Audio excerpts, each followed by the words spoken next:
உலகத்திலேயே oldest engineering branch எது தெரியுமா? சிவில் இன்ஜினியரிங் தாங்க. அதுக்கு ஒரு எக்ஸாம்பிள் தான் எகிப்து பிரமிட்ஸ். ஒரு காலத்துல சிவில் இன்ஜினியரிங் படிச்சா ஒன்று கவர்மெண்ட் வேலை, இல்லை குறைஞ்ச சம்பளத்துல ஒரு பிரைவேட் வேலைன்னு இருந்த நிலைமை மாறி இன்னைக்கு சிவில் இன்ஜினியர்ஸ்க்கான ஆப்பர்ச்சுனிட்டிஸ் கொட்டி கிடக்குது.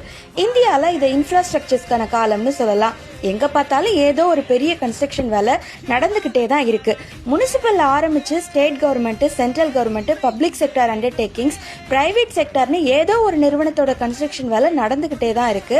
ஒரு பக்கம் ரோட் டெவலப்மெண்ட், ரயில்வேயை நாட்டோட எல்லா பக்கமும் கொண்டு போறது, ஏர்போர்ட் டெவலப்மெண்ட், போர்ட்ஸ் அண்ட் ஹார்பர்ஸோட நம்பர்ஸ் இன்க்ரீஸ் பண்ணுறது, அது போக ப்ரைவேட் கம்பெனிஸோட construction, electricity board, water board, drainage, bridge கன்ஸ்ட்ரக்ஷன்ஸ்னு வேலை வாய்ப்புகள் கொட்டி கிடக்கு. அதில் ஒரு சரியான வாய்ப்பை தேடி அதற்கான பாதையில் கடினமாக உழைச்சா நாம் படித்த படிப்புக்கான வேலை ப்ளஸ் பிடிச்சமான வேலைன்னு நம்ம வாழ்க்கை எங்கேயோ போயிடும். இந்த வீடியோவை உங்களோட சிவில் இன்ஜினியரிங் படித்த இல்லை படிச்சுட்டு இருக்கிற ஃப்ரெண்ட்ஸ் அண்ட் ஃபேமிலியோட ஷேர் பண்ணுங்கள். Upcoming civil engineering job opportunities பற்றி தெரிஞ்சுக்க சால்வ் வித் ஸ்பார்க்ஸ் சேனலை சப்ஸ்கிரைப் பண்ணிக்கோங்க. தேங்க்யூ.